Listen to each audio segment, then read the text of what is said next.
ರಾಜ್ಯ ಬಿಜೆಪಿ ಪಾಳ್ಯದಲ್ಲಿ ತಾರಕ್ಕಿರಿದ ಬಣಬಡಿದಾಟ. ಕಾಂಗ್ರೆಸ್ನಲ್ಲಿ ಡಿನ್ನರ್ ಆದ್ರೆ ಬಿಜೆಪಿಯಲ್ಲಿ ಲಾಂಚ್ ಪಾಲಿಟಿಕ್ಸ್. ಬಣ ಜಗಳ ನಡುವೆ ಅಖಾಡಕ್ಕಿಳಿದ ಮಾಜಿ ಮುಖ್ಯಮಂತ್ರಿ. ಮುನಿಸು ಶ್ರಮಣಕ್ಕೆ ಬಿಎಸ್ವೈ ಅಂಡ್ ಟೀಮ್ ನಾನಾ ಸರ್ಕಸ್.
ರಾಜಕಾರಣದಲ್ಲಿ ಈಗ ಬಡ ಪಾಲಿಟಿಕ್ಸ್ ನಡೀತಾ ಇರುವಂಥದ್ದು. ಬಿಜೆಪಿಯಲ್ಲಿ ಕೂಡ ಈಗ ಲಾಂಚ್ ಮೀಟಿಂಗ್.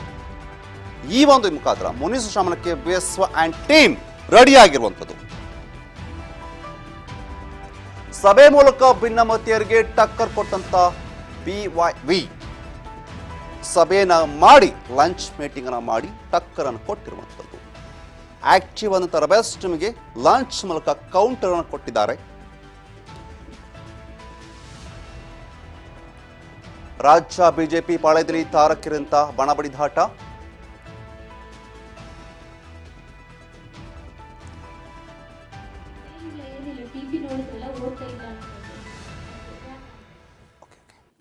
ಕಾಂಗ್ರೆಸ್ನಲ್ಲಿ ಡಿನ್ನರ್ ಮೀಟಿಂಗ್ ಆದರೆ ಬಿಜೆಪಿ ಲಂಚ್ ಮೀಟಿಂಗ್ ಮಾಡಿರುತ್ತದೆ.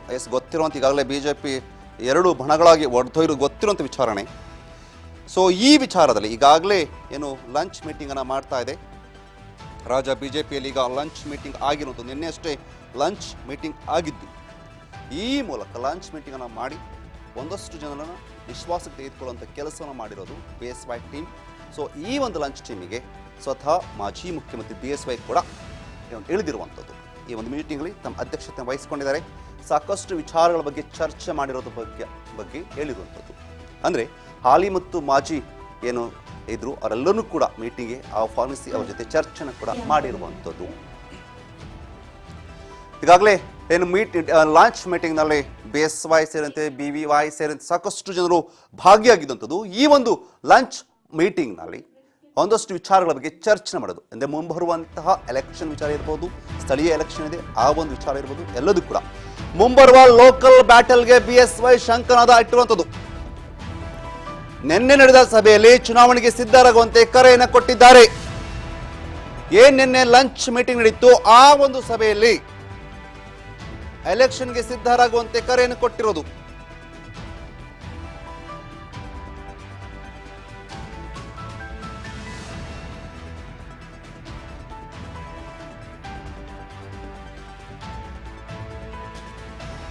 ಮಾಜಿ ಶಾಸಕರ ಅಭಿಪ್ರಾಯಗಳಿಗೆ ಸ್ಪಂದಿಸಿರುವಂಥದ್ದು. ಅಂದ್ರೆ ಮುಂಬರುವ ಲೋಕಲ್ ಬ್ಯಾಟಲ್ಗೆ ಬಿಎಸ್ವೈ ಶಂಕನಾದವನ್ನ ಓಡಿಸಬಹುದು. ಏನು ನಿನ್ನೆ ನಡೀತು ಸಭೆಯಲ್ಲಿ ಚುನಾವಣೆಗೆ ಸಿದ್ಧರಾಗಿ ಅಂತ ಕರೆಯನ್ನು ಕೂಡ ಕೊಟ್ಟಿದ್ದಾರೆ ಬಿಎಸ್ವೈ. ಮಾಜಿ ಶಾಸಕರ ಅಭಿಪ್ರಾಯಗಳಿಗೆ ಸ್ಪಂದಿಸಿದ್ದಾರೆ ಸಿಎಂ. ಕೆಲವರ ಚಟುವಟಿಕೆಗಳ ಬಗ್ಗೆ ವರಿಷ್ಠರು ಗಮನಿಸಿದ್ದಾರೆ. ಈ ಬಗ್ಗೆ ಕೂಡ ಹೇಳಿರುವಂಥದ್ದು. ಯಾರೆಲ್ಲ ಏನೆಲ್ಲ ಮಾಡ್ತಿದ್ದಾರೆ ಅದೆಲ್ಲದೂ ಕೂಡ ಗಮನಿಸ್ತಾ ಇದ್ದಾರೆ. ಬಟ್ ನಾವೆಲ್ಲರೂ ಕೂಡ ಸ್ಥಳೀಯ ಚುನಾವಣೆಗೆ ಒಗ್ಗಟ್ಟಾಗಿ ಹೋರಾಡಬೇಕಿದೆ ಅನ್ನೋ ಮಾತನ್ನ ನಿನ್ನೆ ಚರ್ಚೆ ಮಾಡಿರೋದು. ಸೊ ಸಾಕಷ್ಟು ಚರ್ಚೆಗಳು ಆಗಿರುವಂಥದ್ದು. ಅಂದರೆ ಬಿಜೆಪಿಯಲ್ಲೂ ಕೂಡ ಲಂಚ್ ಪಾಲಿಟಿಕ್ಸ್ ನಡೀತಾ ಇದೆ. ಆ ಒಂದು ಲಂಚ್ ಪಾಲಿಟಿಕ್ಸಲ್ಲಿ ಸಾಕಷ್ಟು ವಿಚಾರಗಳನ್ನ ಮಾತನಾಡಿ ಚರ್ಚೆ ಮಾಡಿದ್ದಾರೆ. ಸೊ ಏನೆಲ್ಲ ಚರ್ಚೆ ಮಾಡಿದ್ದಾರೆ ಈ ಬಗ್ಗೆ ಯಡಿಯೂರಪ್ಪನ ಮಾತನಾಡಿದ್ದಾರೆ. ಸೊ ಏನು ಮಾತನಾಡಿದ್ದಾರೆ ನೋಡೋಣ ಬನ್ನಿ. ನೇತೃತ್ವದಲ್ಲಿ ನಿನ್ನೆ ಇವತ್ತು ಬಹಳ ಒಳ್ಳೆಯ ಒಂದು ಕಾರ್ಯಕ್ರಮ ಆಗಿದೆ. ಮುಂದಿನ ವಾರದಿಂದ ನಾನು ನಮ್ಮ ಲಕ್ಷ್ಮೀನಾರಾಯಣ ಉಳಿದೆಲ್ಲ ಮುಖಂಡರ ಜೊತೆಗೆ ರಾಜ್ಯದ ಪ್ರತಿಯೊಂದು ಜಿಲ್ಲೆಗೆ ಒಂದು ದಿವಸಕ್ಕೆ 2 ಜಿಲ್ಲೆಯಂತೆ ರಾಜ್ಯದ ಪ್ರತಿಯೊಂದು ಜಿಲ್ಲೆಗೆ ಹೋಗಿ ಸಾರ್ವಜನಿಕ ಸಭೆ ಮಾಡೋದಿಲ್ಲ. ಅಲ್ಲಿರುವಂಥ ಪ್ರಮುಖ ಕಾರ್ಯಕರ್ತರ ಜೊತೆ ಒಂದು 500 ಜನ 600 ಜನ ಕಾರ್ಯಕರ್ತರನ್ನು ಸೇರಿಸಿ ಮುಂದಿನ ಗ್ರಾಮ ಪಂಚಾಯತಿ ತಾಲೂಕು ಪಂಚಾಯತಿ ಚುನಾವಣೆ ಅಸೆಂಬ್ಲಿ ಈ ಎಲ್ಲ ಹಿನ್ನೆಲೆಯಲ್ಲಿ ಪ್ರವಾಸ ಮಾಡಬೇಕು ಅಂತ ಇವತ್ತು ನಿರ್ಧಾರ ಮಾಡಿದ್ದೇವೆ. ನಾನು ರಾಜ್ಯದ ಅಧ್ಯಕ್ಷನಾದ ಮೇಲೆ ಬಹುಶಃ 8 ತಿಂಗಳುಗಳಿಂದನೇ ಸಭೆನ ಆಯೋಜನೆ ಮಾಡಬೇಕಾಗಿತ್ತು. ಕೆಲಸದ ಒತ್ತಡ ಬೇರೆ ಬೇರೆ ಕಾರಣಕ್ಕೆ ಈ ಸಭೆ ಮಾಡೋದಕ್ಕೆ ಸಾಧ್ಯ ಆಗಿರಲಿಲ್ಲ. ಆದರೆ ಇಂದಿನ ಸಭೆಯಲ್ಲಿ ಪಕ್ಷವನ್ನು ಹೇಗೆ ಇನ್ನೂ ಬಲಪಡಿಸಬೇಕು, ಮುಂದಿನ ದಿನಗಳಲ್ಲಿ ಎಲ್ಲ ಸಮಾಜ ಎಲ್ಲ ವರ್ಗದ ಜನರನ್ನು ವಿಶ್ವಾಸಕ್ಕೆ ತೆಗೆದುಕೊಂಡು ಜಿಲ್ಲಾ ಪಂಚಾಯಿತಿ ತಾಲೂಕು ಪಂಚಾಯಿತಿ ಚುನಾವಣೆಗಳು ನಮ್ಮ ಕಾರ್ಯಕರ್ತರ ಚುನಾವಣೆ ಹೇಗೆ ನಾವು ಚುನಾವಣೆನ ಎದುರಿಸಬೇಕು ಅಂತ ರಾಜಕೀಯ ಪಕ್ಷ ಅಂದಮೇಲೆ ಸಣ್ಣ ಪುಟ್ಟ ವ್ಯತ್ಯಾಸಗಳು ಗೊಂದಲಗಳು ಇರ್ತದೆ. ಅವೆಲ್ಲವನ್ನೂ ಕೂಡ ಕೇಂದ್ರದ ವರಿಷ್ಠರು ಗಮನಿಸ್ತಾ ಇದ್ದಾರೆ. ಅದು ನಮ್ಮೆಲ್ಲರ ಕರ್ತವ್ಯ. ಲಂಚ್ ಮೀಟಿಂಗ್ ಅನ್ನು ಮಾಡಿರುವಂಥ ನಿನ್ನೆ ಅಷ್ಟೇ ಬಿಜೆಪಿಯಲ್ಲಿ BSY ಹಾಗೂ ಅವರ ಟೀಮ್ ಲಂಚ್ ಮೀಟಿಂಗ್ ಅನ್ನು ಮಾಡಿದೆ. ಸಾಕಷ್ಟು ವಿಚಾರಗಳನ್ನು ಚರ್ಚೆ ಮಾಡಿದೆ. ಈ ಬಗ್ಗೆ ಮಾತಾಡಲಿಕ್ಕೆ ನಮ್ಮ ಜೊತೆಗೆ ನಮ್ಮ ಪ್ರತಿನಿಧಿ ನೇರ ಪ್ರಸಾದ ಡೆಸ್ಕಿಂದ ನೇರ ಪ್ರಸಾರದಲ್ಲಿ ರೇಣುಕಾ ಇದ್ದಾರೆ. ರೇಣುಕಾ, ಒಂದನ್ನು ಗಮನಿಸಬೇಕಾಗತ್ತೆ, ಇಲ್ಲಿ ಈ ಒಂದು ಏನು ಲಂಚ್ ಮೀಟಿಂಗ್ ಏನಾಯ್ತು, ಇದು ಎಲ್ಲೋ ಒಂದು ಕಡೆ ರೆಬೆಲ್ಸ್ ಟೀಮ್ಗೆ ಟಕ್ಕರ್ ಕೊಡೋಕೆ ಕೌಂಟರ್ ಕೊಡೋಕೆ ಮಾಡಿದಂಥದ್ದು ಅನ್ಸುತ್ತೆ ಅಲ್ವಾ? ಖಂಡಿತವಾಗ್ಲೂ ಯತೀಶ್, ರಾಜ್ಯ ಬಿಜೆಪಿಯಲ್ಲಿ ಸದ್ಯ ಈಗ ಅಧ್ಯಕ್ಷರ ಬದಲಾವಣೆ ಕೂಗು ಸಾಕಷ್ಟು ಸದ್ದನ್ನೇ ಮಾಡಿರುವಂಥದ್ದು. ಹೇಗಾದರೂ ಮಾಡಿ ಅಧ್ಯಕ್ಷರ ಬದಲಾವಣೆ ಆಗಲೇಬೇಕು ಅಂತೇಳಿ ಕೂಡ ಯತ್ನಾಳ್ ಟೀಮ್ ಅವರು ಕೂಡ ಸಾಕಷ್ಟು ಬಾರಿ ಅವರ ವಿರುದ್ಧ ವಾಗ್ದಾಳಿ ಇರ್ಬೋದು, ಒಂದಿಷ್ಟು ಆರೋಪಗಳನ್ನು ಕೂಡ ಮಾಡ್ಕೊಂಡು ಬಂದಿದ್ದಾರೆ. ಜೊತೆಗೆ ಹೈಕಮಾಂಡ್ ನಾಯಕರ ಗಮನಕ್ಕೂ ಕೂಡ ಸಾಕಷ್ಟು ಬಾರಿ ತಂದಿರುವಂಥದ್ದು. ಅವರ ಮೇಲೂ ಕೂಡ ಸಾಕಷ್ಟು ಒತ್ತಡವನ್ನು ಕೂಡ ಹಾಕಿದ್ರು. ಹೇಗಾದರೂ ಮಾಡಿ ನೀವು ವಿಜಯೇಂದ್ರ ಅವರನ್ನ ಆ ಸ್ಥಾನದಿಂದ ಕೆಳಗಿಳಿಸಬೇಕು, ಬೇರೆಯವರಿಗೆ ಅವಕಾಶ ಕೊಡಬೇಕು ಅಂತಕ್ಕಂಥ ಒತ್ತಾಯವನ್ನು ಕೂಡ ಅವರು ಕೂಡ ಮಾಡಿದ್ರು. ನೇರವಾಗಿನೇ ಅವರ ವಿರುದ್ಧವೂ ಕೂಡ ವಾಗ್ದಾಳಿಯನ್ನು ಕೂಡ ನಡೆಸಿದ್ರು. ವಿಜಯೇಂದ್ರ ಅವರು ಎಷ್ಟು ದಿನ ರಾಜ್ಯಾಧ್ಯಕ್ಷರು ಇರ್ತಾರೆ, ಅವರ ಒಂದು ನೇತೃತ್ವದಲ್ಲಿ ನಾವು ಪಕ್ಷದ ಚಟುವಟಿಕೆಗಳಿರ್ಬೋದು, ಬೇರೆ ರೀತಿಯಾದಂತಹ ಕಾರ್ಯಗಳು ಮಾಡಲಿಕ್ಕೆ ನಾವು ಮುಂದಾಗುವುದಿಲ್ಲ. ಯಾವುದೇ ರೀತಿಯಾದಂತಹ ಹೋರಾಟ ಇರ್ಬೋದು, ಕಾರ್ಯಕ್ರಮ ಇರ್ಬೋದು, ಅದರಲ್ಲೂ ಕೂಡ ನಾವು ಭಾಗಿಯಾಗಲ್ಲ ಅಂತಕ್ಕಂಥ ಮಾತುಗಳನ್ನು ಯತ್ನಾಳ್ ಇರ್ಬೋದು, ರಮೇಶ್ ಜಾರಕಿಹೊಳಿ ಇರ್ಬೋದು, ಕುಮಾರ್ ಬಂಗಾರಪ್ಪನವರು ಕೂಡ ಒಂದಿಷ್ಟು ಜನರು ಕೂಡ ಮಾತುಗಳನ್ನು ಕೂಡ ಹೇಳಿರುವಂಥದ್ದು. ಆ ಒಂದು ಅವರ ಒಂದು ಹೇಳಿಕೆಗೆ ಈಗಾಗಲೇ ಒಂದು ಟಕ್ಕರ್ ಕೊಡುವ ಒಂದು ನಿಟ್ಟಿನಲ್ಲೂ ಕೂಡ ವಿಜಯೇಂದ್ರ ಅವರು ನಿನ್ನೆಯಷ್ಟೇ ಒಂದು ಲಂಚ್ ಮೀಟಿಂಗ್ ಅನ್ನು ಕೂಡ ಮಾಡಲಾಗಿತ್ತು. ಈ ಒಂದು ಪ್ರಮುಖವಾಗಿ ಈ ಒಂದು ಸಭೆಯಲ್ಲಿ ಏನು ಈಗಾಗಲೇ ಯತ್ನಾಳ್ ಅವರು ಸಾಕಷ್ಟು ಬಾರಿ ವಿಜಯೇಂದ್ರ ಅವರ ವಿರುದ್ಧ ಆರೋಪ ಮಾಡ್ತಾನೆ ಹೋಗ್ತಾ ಇದ್ದಾರೆ. ಪಕ್ಷದಲ್ಲಿ ಪಕ್ಷ ಸಂಘಟನೆ ಮಾಡಿದಂತಹ ಹಿರಿಯ ನಾಯಕರಿಗೆ ಮತ್ತೆ ಮಾಜಿ ಸಚಿವರಿಗೆ, ಮಾಜಿ ಶಾಸಕರಿಗೆ ಯಾವುದೇ ರೀತಿಯಾದಂತಹ ಬೆಲೆ ಇಲ್ಲ. ಬೇರೆ ಯಾವುದೇ ರೀತಿಯಾದಂತಹ ಪದಾಧಿಕಾರಿಗಳ ನೇಮಕ ಇರ್ಬೋದು, ಪಕ್ಷದ ಕಾರ್ಯಕ್ರಮಗಳಿರ್ಬೋದು, ಸಭೆಗಳಿಗೆ ಅವರಿಗೆ ಆಹ್ವಾನ ಕೊಡಲ್ಲ. ಹಾಗಾಗಿ ಅವರನ್ನು ಸಂಪೂರ್ಣವಾಗಿ ನಿರ್ಲಕ್ಷ್ಯ ಮಾಡಲಾಗಿದೆ. ಕೇವಲ ತಮ್ಮ ಆಪ್ತ ಬಳಗದವರಿಗಷ್ಟೇ ಸಾಕಷ್ಟು ಇಂಪಾರ್ಟೆನ್ಸ್ ಕೊಡಲಾಗುತ್ತಿದೆ ಅಂತೇಳಿ ಕೂಡ ಹೈಕಮಾಂಡ್ ನಾಯಕರಿಗೂ ಕೂಡ ಈ ಒಂದು ವಿಚಾರವನ್ನು ಕೂಡ ಯತ್ನಾಳ್ ಟೀಮ್ ಅವರು ಕೂಡ ಪ್ರಸ್ತಾಪ ಮಾಡಿದ್ರು. ಹಾಗಾಗಿ ಅವರ ಒಂದು ಎಲ್ಲ ಆರೋಪಕ್ಕೂ ಕೂಡ ತಿರುಗೇಟು ಕೊಡುವ ಒಂದು ನಿಟ್ಟಿನಲ್ಲಿ ನಿನ್ನೆ ಒಂದು ಬೃಹತ್ತಾದ ಒಂದು ಸಭೆಯನ್ನು ಕೂಡ ಮಾಡಿರುವಂಥದ್ದು. ಪ್ರಮುಖವಾಗಿ ಈ ಒಂದು ಸಭೆಯಲ್ಲಿ ಮಾಜಿ ಸಚಿವರು, ಮಾಜಿ ಶಾಸಕರು ಮತ್ತೆ ಮಾಜಿ ವಿಧಾನ ಪರಿಷತ್ ಸದಸ್ಯರು ಸೇರಿ ಒಟ್ಟು 130ಕ್ಕೂ ಹೆಚ್ಚು ಸದಸ್ಯರು ಕೂಡ ಈ ಒಂದು ಸಭೆಯಲ್ಲೂ ಕೂಡ ಭಾಗಿಯಾಗಿದ್ರು. ಇನ್ನು ಈ ಒಂದು ಪ್ರಮುಖವಾಗಿ ಮಾಜಿ CMಗಳಾದಂತಹ ಯಡಿಯೂರಪ್ಪ ಮತ್ತೆ ಸದಾನಂದ ಗೌಡರು ಕೂಡ ಈ ಒಂದು ಸಭೆಯಲ್ಲೂ ಕೂಡ ಉಪಸ್ಥಿತಿಯಲ್ಲಿ ಇದ್ರು. ಪ್ರಮುಖವಾಗಿ ಈ ಒಂದು ಸಭೆಯಲ್ಲಿ ಈಗಾಗಲೇ ಸಾಕಷ್ಟು ಆರೋಪವನ್ನು ಕೂಡ ಇವರ ಮೇಲೆ ಮಾಡ್ಕೊಂಡು ಬಂದಿರುವಂಥದ್ದು. ಹಾಗಾಗಿ ಆ ಆರೋಪ ಕಳಂಕಿತರಾಗಿ ಇರಬೇಕು ಅಂತೇಳಿ ಕೂಡ ಈಗಾಗಲೇ ವಿಜಯೇಂದ್ರ ಅವರು ಕೂಡ ಸಾಕಷ್ಟು ಒಂದು ಸರ್ಕಸ್ ಅನ್ನು ಕೂಡ ಮಾಡಿರುವಂಥದ್ದು. ಅದೇ ಒಂದು ನಿಟ್ಟಿನಲ್ಲೂ ಕೂಡ ಅವರು ಈಗಾಗಲೇ ಸಭೆಯ ಮೂಲಕ ಒಂದು ಸಂದೇಶವನ್ನು ಕೂಡ ರವಾನೆ ಮಾಡಿರುವಂಥದ್ದು.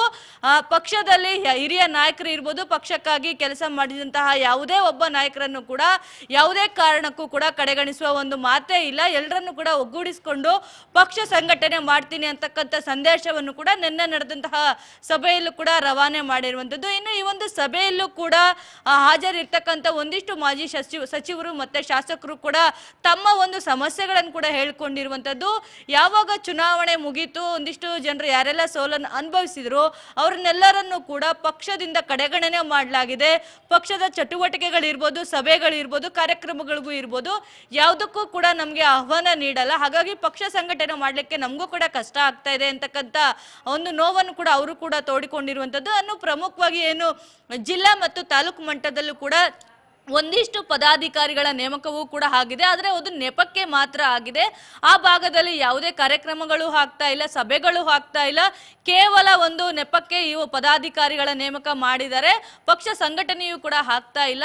ರಾಜ್ಯಾಧ್ಯಕ್ಷರು ಇರ್ಬೋದು, ಸಂಬಂಧಪಟ್ಟ ಹಿರಿಯ ನಾಯಕರು ಕೂಡ ಆ ಒಂದು ಭಾಗದಲ್ಲಿ ಬರ್ತಾ ಇರಬೇಕು, ಕಾರ್ಯ ಚಟುವಟಿಕೆಗಳನ್ನು ಮಾಡಬೇಕು, ಸಭೆ ಮಾಡಬೇಕು, ಸಾರ್ವಜನಿಕ ಸಭೆಗಳನ್ನು ಮಾಡಬೇಕು.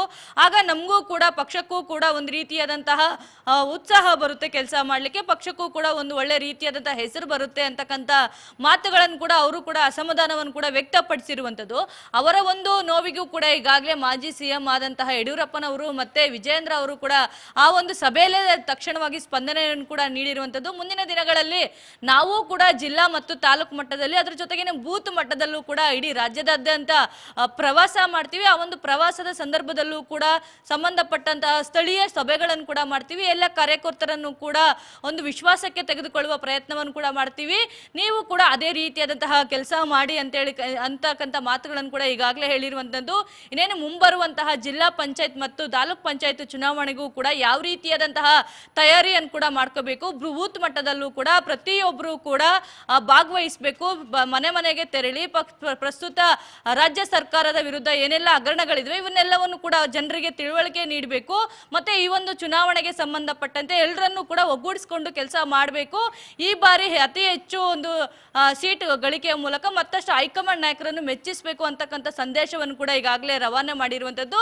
ಇನ್ನು ಪ್ರಮುಖವಾಗಿ ಈ ಮಾಜಿಗಳನ್ನ ಯಾಕೆ ಸಭೆ ಕರೆದಿದ್ದಾರೆ ಅಂತಂದ್ರೆ, ಈಗಾಗಲೇ ಒಂದಿಷ್ಟು ಅವರನ್ನ ಕಡೆಗಣನೆ ಮಾಡಿದ್ದಾರೆ ಅಂತೇಳಿ ಕೂಡ ಪದೇ ಪದೇ ಆರೋಪ ಕೂಡ ಕೇಳಿ ಬರ್ತಾ ಇರುವಂಥದ್ದು. ಹಾಗಾಗಿ ಅವರನ್ನ ವಿಶ್ವಾಸಕ್ಕೆ ತೆಗೆದುಕೊಂಡು ತಮ್ಮಲ್ಲಿರ್ತಕ್ಕಂಥ ಒಬ್ಬ ನಿಷ್ಠಾವಂತ ಕಾರ್ಯಕರ್ತರು ಇರ್ಬೋದು, ಅಥವಾ ಪಕ್ಷದಲ್ಲಿ ನಿರಂತರವಾಗಿ ಚಟುವಟಿಕೆಗಳಿರ್ಬೋದು, ಹೋರಾಟಗಳಲ್ಲಿ ತೊಡಗಿಸಿಕೊಂಡವ್ರಿಗೆ ಆ ಮುಂದಿನ ದಿನಗಳಲ್ಲಿ ಜಿಲ್ಲಾ ಪಂಚಾಯತ್ ಮತ್ತು ತಾಲೂಕು ಪಂಚಾಯತ್ಗಳಲ್ಲಿ ಅವಕಾಶ ಕೊಡುವುದು ಅಥವಾ ಅವರಿಗೆ ಟಿಕೆಟ್ ಕೊಡುವ ಒಂದು ಭರವಸೆಯನ್ನು ಕೂಡ ಈಗಾಗಲೇ ಸಭೆಯಲ್ಲಿ ನೀಡಿರುವಂಥದ್ದು. ಇದೆಲ್ಲದರ ನಂತರವೂ ಕೂಡ ಒಂದಿಷ್ಟು ಕಾಲ ಯತ್ನಾಳ್ ಅಂಡ್ ಟೀಮ್ ಅವರ ವಿರುದ್ಧವೂ ಕೂಡ ಸಾಕಷ್ಟು ಒಂದು ಆರೋಪಗಳು ಕೂಡ ಕೇಳಿ ಬಂದಿರುವುದು.